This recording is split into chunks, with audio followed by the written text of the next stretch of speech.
Thank you very much, Susan. Today's webinar has been initiated in answer to the many questions we receive about the recently mandated boiler rules and how they may impact a specific customer who may or may not have our boiler equipment. You know, this really makes sense, as obviously the rules are generic in nature, and no matter how you are combusting the fuel and who the manufacturer is totally irrelevant. Knowledge in this case is the power or the driving force, and it was knowledge that was the main driving force in us devoting a major portion of our website to the new EPA Boiler Rules. What they are, what they include, who is impacted, and what one must do to comply. You know, it seemed necessary because the rules are a voluminous document with many references and explanations, scripted somewhat obscurely because of the many permutations and then buried within volumes of tedious documentation. Our EPA website was a major undertaking, attempting to wade through the chatter to provide our marketplace with an easy-to-understand interpretation of the rules, which are now contained within the Federal Register. So this webinar today is to at least begin the process of understanding what one needs to know to comply. We're going to familiarize you with the new rules and what is being focused upon. We'll apprise you of the categories and the fuels now being targeted, along with where to find the respective emission limits. We'll talk about exemptions to the rules as well as specific compliance dates and what needs to be complied with. In other words, we're going to tell you basically what you need to know. We'll also take you on a tour of our EPA website, pointing out where the things referenced during my portion of the program can be found, while at the same time emphasizing other specific information you need to be aware of. So with that as a bit of overview, let's begin. On December 20th, 2012, the EPA finalized changes to the Clean Air Act standards for area source boilers and major source boilers.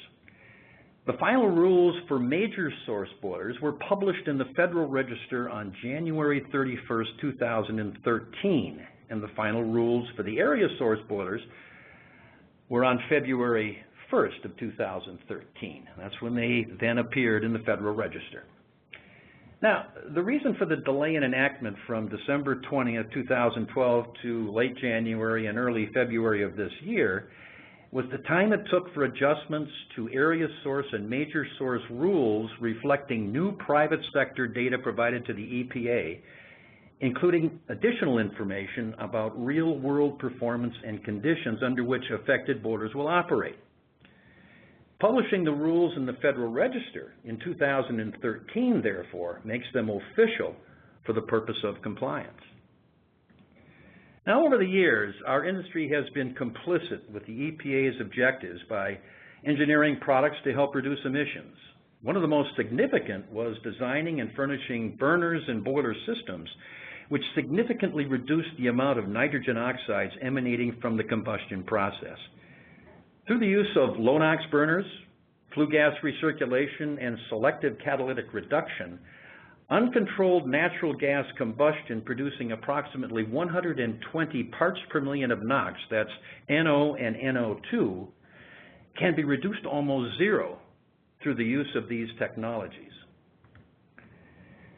Currently, it is these four pollutants which are regulated under the major source rule. 3 of the 4 are regulated under the area source rule. These are carbon monoxide, mercury, and particulate matter. Now, the age and size of your boiler dictates which pollutants are regulated and at what level. It is important to note that under the final set of rules, many area source boilers are not required to meet any emission requirements, but rather must comply with what is called work practice standards. Now, we have resources available to help you determine the specific compliance requirements for your boiler, and we'll cover that a little bit later. With these as the pollutants which need to be controlled, here are the fuels that will generate them. Now, as far as examples are concerned, of course, coal is coal. But the other fuel headings break down as you see here under the heading of gas, liquid, and biomass. Starting then with knowledge of the pollutants now being focused upon, which is particulate matter, hydrogen chloride, mercury, and carbon monoxide, and the type of fuels generating these pollutants, let's now move into how the industries are categorized, how they are further defined, and then what needs to be complied with, including compliance dates and record keeping. Now, as you can see, we have major source and area source classifications. A major source is any facility which meets or exceeds 10 tons per year of any single hazardous air pollutant, also known as HAP, capital H, capital A, capital P, or meets or exceeds 25 tons per year of a combination of hazardous air pollutants. Now, an area source is any facility which does not fall under the major source category. Under both rules, and I emphasize this, under both rules, there is another differentiator, existing or new. A boiler is considered new if it commenced construction or reconstruction after June 4th, 2010. This becomes your pivot date. So anything on or before that date is considered existing, June 4th, 2010. Now, to calculate your emissions, to determine if you're a major or an area source, we reference you to a combustion emission calculator, the web address of which is shown here on the slide, www.combustionportal.org/calculator.cfm. Now, during our discussions, we are often asked for typical examples of industries falling into the respective categories. Here are some examples under major and area source. So, if you fall within these general categories because of the type of fuel being burned and the emission levels stated, you must submit an initial notification of applicability and your compliance status to the EPA's respective regional office. Now, these compliances will vary depending if you are a major source or an area source facility. The adaptability information includes your name, address, your ID relative to the standard, anticipated compliance date, and a brief description of the source. The notification of compliance states that your facility is in compliance with all the stated rules once the specific testing requirements have been completed and documented. Now, as far as the area source is concerned, here are the dates of applicability, notification, and compliance. It should be noted that new boilers, and I emphasize new boilers with heat input less than 10 million BTU per hour, new seasonal boilers or limited use boilers are not, I say again, not subject to the initial tune-ups, therefore do not have to compliance notify by March 21st, 2014. And speaking of exemptions, and before going any further, let's take a look at those sources which are exempt, and we'll start with the major sources. As far as the area source is concerned, what you see in red highlights are the same exemptions as are found with the major source. What is different with the area source is the exclusion of gas-fired boilers. The gas-fired units include natural gas, process gas, landfill, coal gas, refinery, hydrogen, and biogas. Now, very important to note here, a boiler can still be classified as a gas-fired boiler even if it burns oil or other liquid fuel, so long as it doesn't burn the liquid fuel more than 48 hours during a calendar year. I'd also like to point out that the 48-hour limit does not, and I emphasize again, does not include oil or liquid fuel burned as a result of gas curtailment.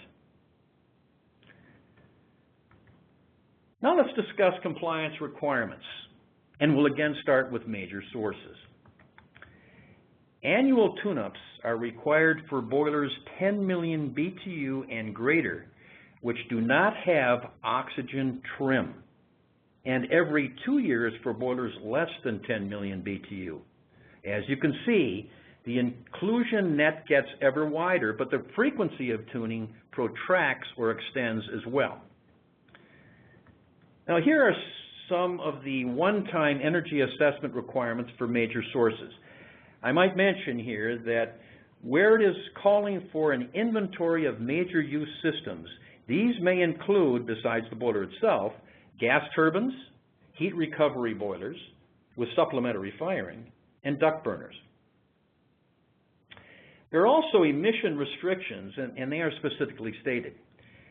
Here are the major source emission limits for new boilers, which can be found on your website and broken down by fuel and fuel handling methods. I should say that these can be found on our website. Now, as you can see, they cover the targeted pollutants mentioned earlier: particulate matter, hydrogen chloride, mercury, and carbon monoxide. The same information, but for existing boilers. Now, when you reference the chart, the only difference will be found under particulates and mercury. As far as the required performance tests for major sources, and as noted, rather than running actual tests, a fuel analysis can be substituted for the pollutants indicated, and that will suffice. So you don't have to really go through the full-blown test. You can provide an analysis. Very important these records be kept on file, and we'll talk about that in just a bit. Now let's move on to the area source compliance requirements, starting with tune-ups. The thing to notice here is it certainly is less frequent than the major source requirements and does not include any gas firing equipment to be tuned as part of the compliance requirement.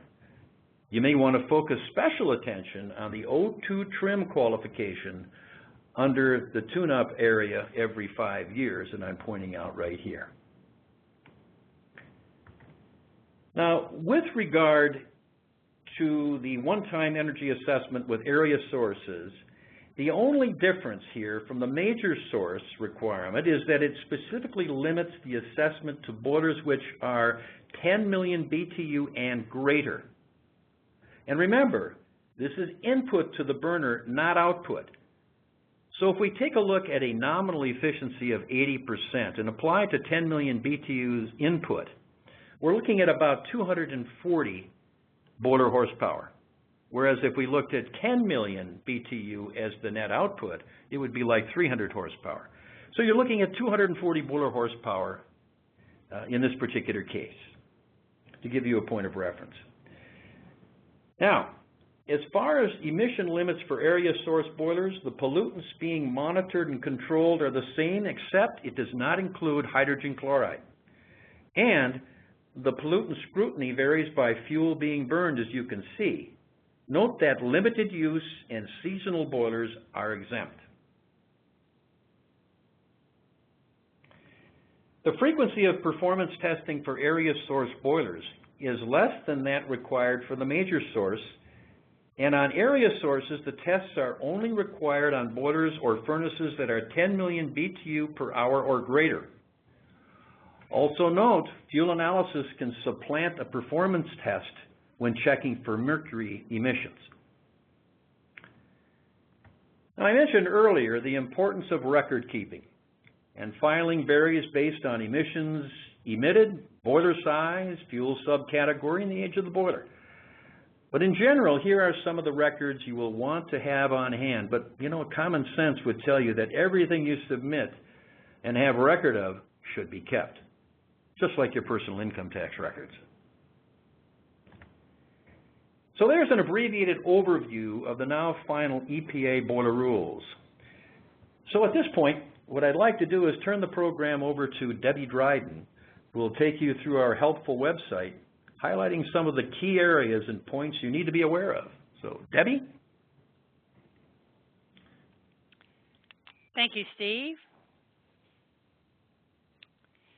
Here we are on the Cleaver-Brooks website, which you can access by going to Cleaver-Brooks.com.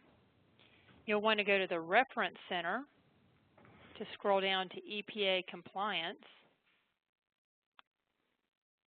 And this page contains background information about the rules. And on this main page, you can access the rules in their final form for area source boilers right here and for major source boilers right here. I'll click on this, and this is the rule for major source boilers as published in the Federal Register. And publishing it in the Federal Register makes it official for the purpose of compliance. And what we've done is we've summarized these rules for you in an easy-to-read format on the website. We've also given you resources if you want to learn more about them. For instance, if you want to look at a timeline of the EPA actions pertaining to boilers, you can click here. And you can see the history, particularly a lot has gone on in the last 2 years, and you can check out those dates and those actions right here. Probably one of the most important things you want to do is find out which requirements apply to your specific facility. And to do that, you're going to go through a 3-step process which you can access either here or you can go down this left side, step 1, step 2, and step 3. So we'll go to step 1. Step 1 is determining whether your facility is an area source versus a major source. And Steve reviewed the definitions for those. If you want to take a look at those more closely, you can look at it here. He also mentioned the hazardous air pollutants that the definition involves. This is the list of hazardous air pollutants that you would want to check.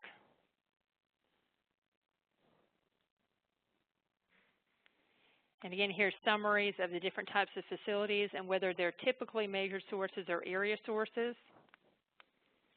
To calculate how to estimate emissions from your facility, you can click here for a resource. And then once you've determined whether your facility is an area source or a major source, you'll go to step 2, which is determining your boiler subcategory. And compliance requirements will vary based on a boiler size, age, and fuel type. Again, with a boiler size, it's measured in British thermal units. And a boiler is considered large if its heat input is greater than or equal to 10 million BTUs per hour. In terms of the newer existing source classification, the date to remember is June 4th, 2010. And a boiler is considered a new source if construction or reconstruction commenced after that date. Finally, the last category is a fuel subtype. And here are the fuels for the area source boilers and the fuels for the major source boilers. If you need a tool to determine your fuel subcategory, you can click on this link right here. Steve also reviewed some exceptions to the area source rule and the major source rule, and we have those for you right here. Then you'll move on to step 3, determining the compliance requirements.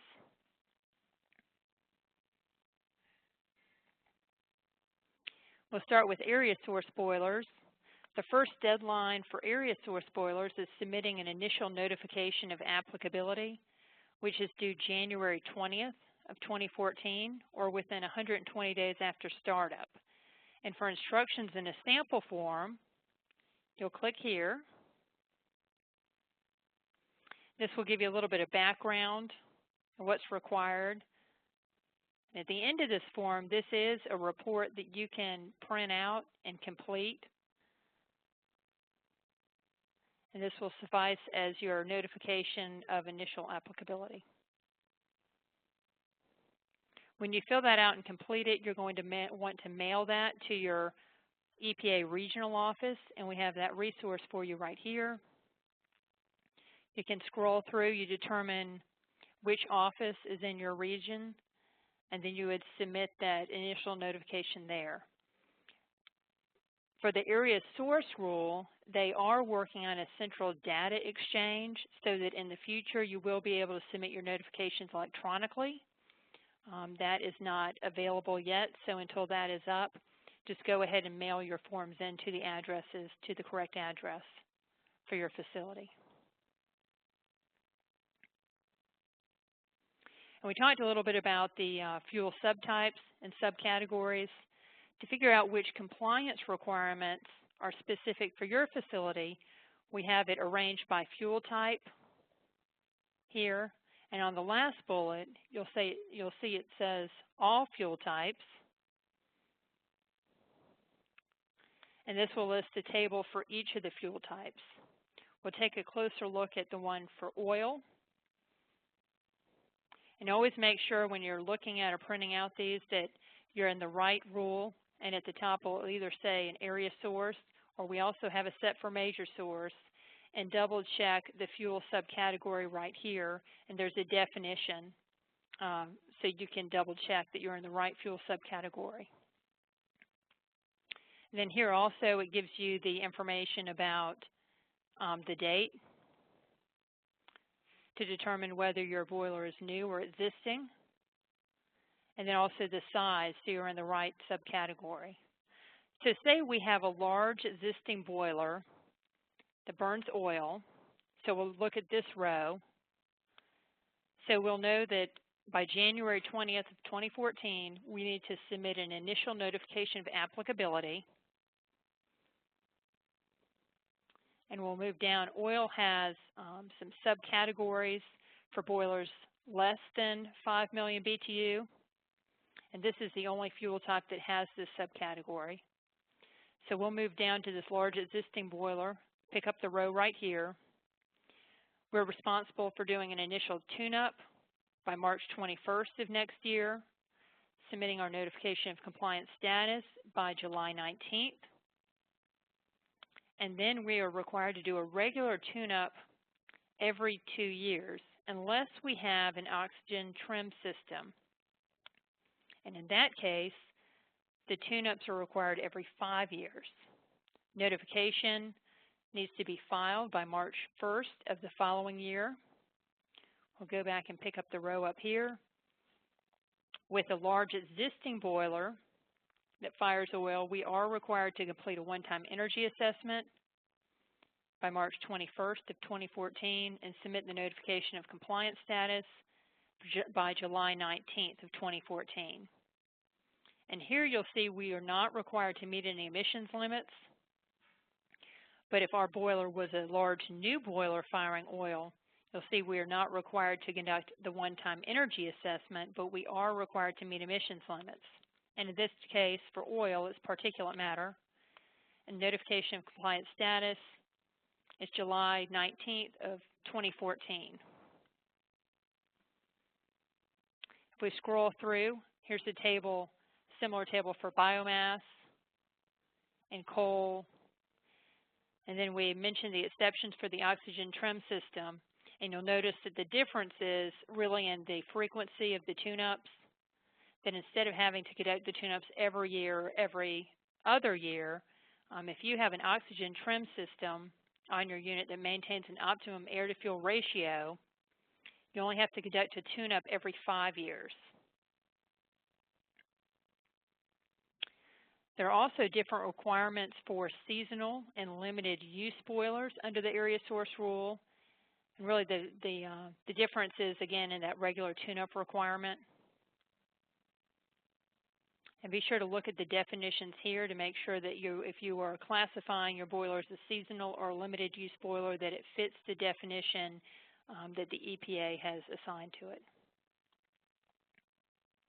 And very importantly, under natural gas, and Steve touched on this, there are no requirements for natural gas as long as the natural gas boiler falls into the EPA's definition. And then that is a natural gas boiler can be classified in this category even if it burns oil or another liquid fuel for less than 48 hours in a calendar year. And that's outside of periods of gas curtailment.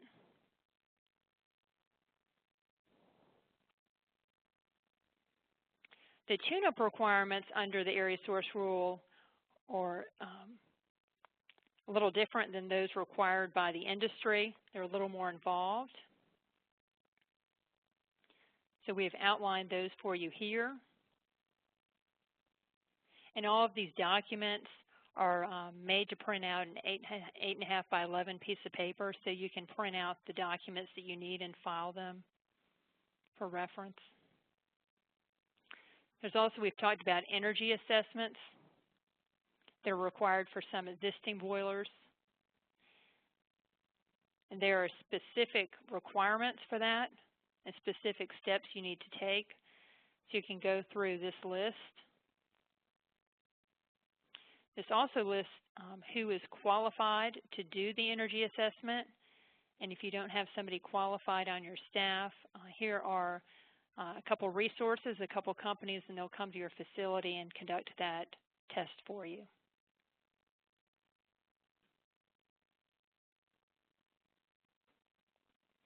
Also, emission limit requirements for certain area source boilers. And here's a table, and you'll see the only existing area source boilers that have emission limit requirements are existing coal-fired boilers. And then you'll see there's limits for new oil-fired, biomass-fired, and coal-fired.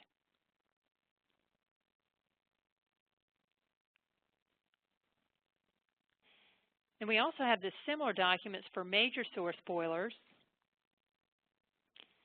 And there's initial notification of applicability, which was due for major source boilers actually May 31st, or within 15 days after startup. If you did not file that form, just do so as soon as possible, and you can use one that we have uploaded here. If you want to read a little bit of the background, you can go through there. And again, we have the report here for you to print out and complete. And again, you'll want to send that to the appropriate regional office.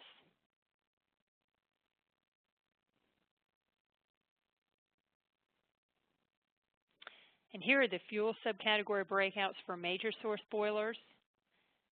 Again, we have them in individual tables. And we also have this last bullet is all fuel types. So taking a look at liquid fuel, again, if we have a large existing boiler under the major source rule burning liquid fuel, the initial notification of applicability will be due May 31st of 2013. That was the date that has just passed. And then you need to conduct an initial tune-up by January 31st of 2016, meter your fuel usage monthly, conduct a regular tune-up every year. Unless you have that oxygen trim system, then it's every 5 years. Large existing boilers must complete a one-time energy assessment by January 31st of 2016. And you're required to meet emissions limits under this rule for this type of boiler, and in this case it's mercury, carbon monoxide, hydrogen chloride, and particulate matter. You have to demonstrate initial compliance with the emission limits by July 29th of 2016. We have categories for all the various fuel types. And again, we have a table for units with an oxygen trim system. The main difference being the frequency of your regular tune-up.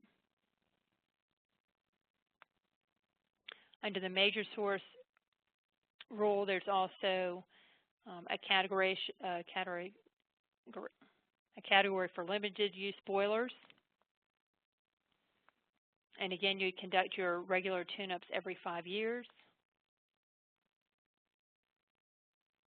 And then there are requirements for major source boilers firing natural or refinery gas. And this would be the table for that you would look at. Here are the tune-up requirements for major source boilers.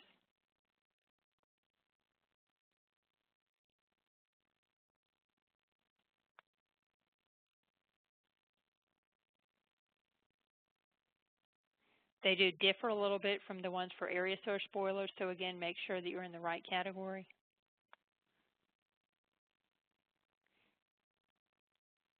Here's the energy assessment requirements and what must be included.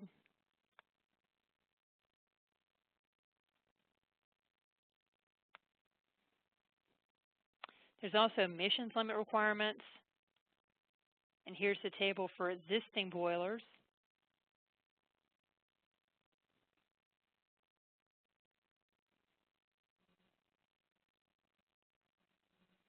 And we also have a table for new boilers.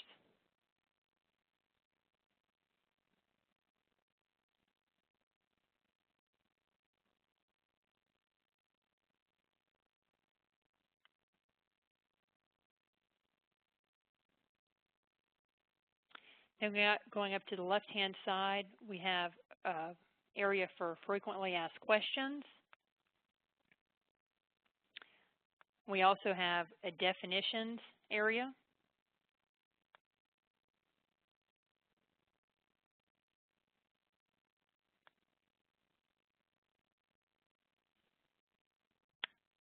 And then if you would like to receive updates about EPA rules from Cleaver-Brooks, if you complete this section, we will send out information that we receive from the EPA.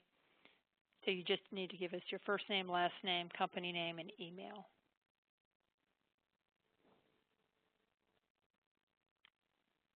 And now I'll turn the program back over to Steve for a final summary.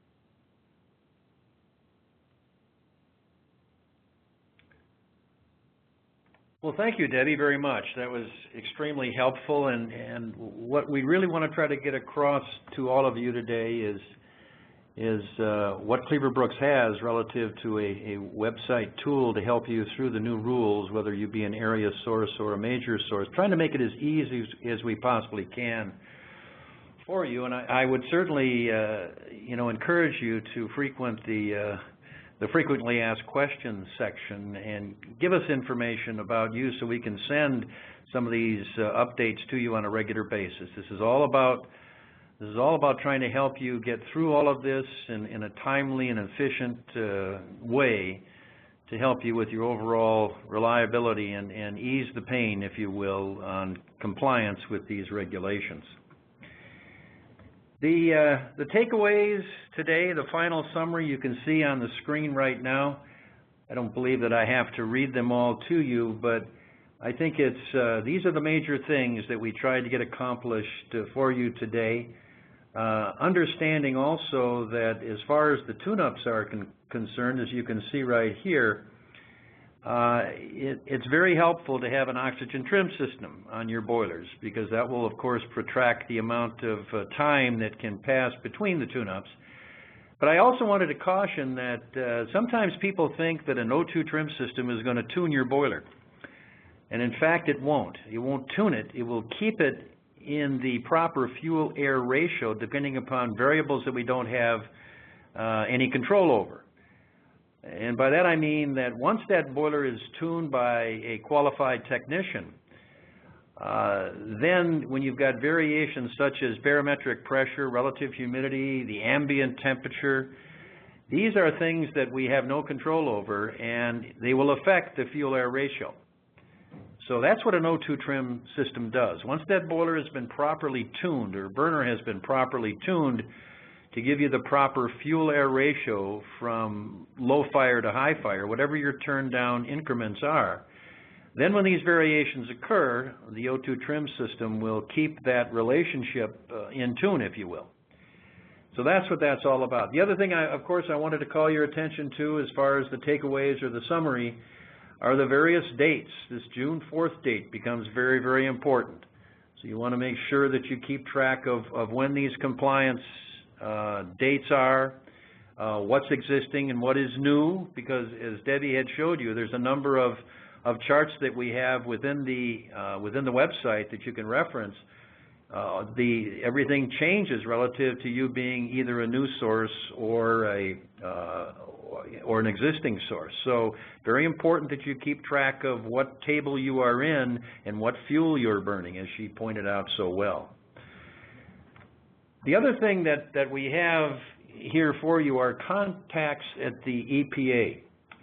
As far as major source rule is concerned, Jim Ettinger, and you've got his email address here. Area source, the expert there is Mary Johnson. So we wanted to put these addresses out for you, just in case you have, some questions. You'd like to go directly to the EPA, which we'd encourage that you have a way to do that. And of course, you can contact our website, and that particular address is right here, as you can see, to try to help you along. So with that, let's have final questions.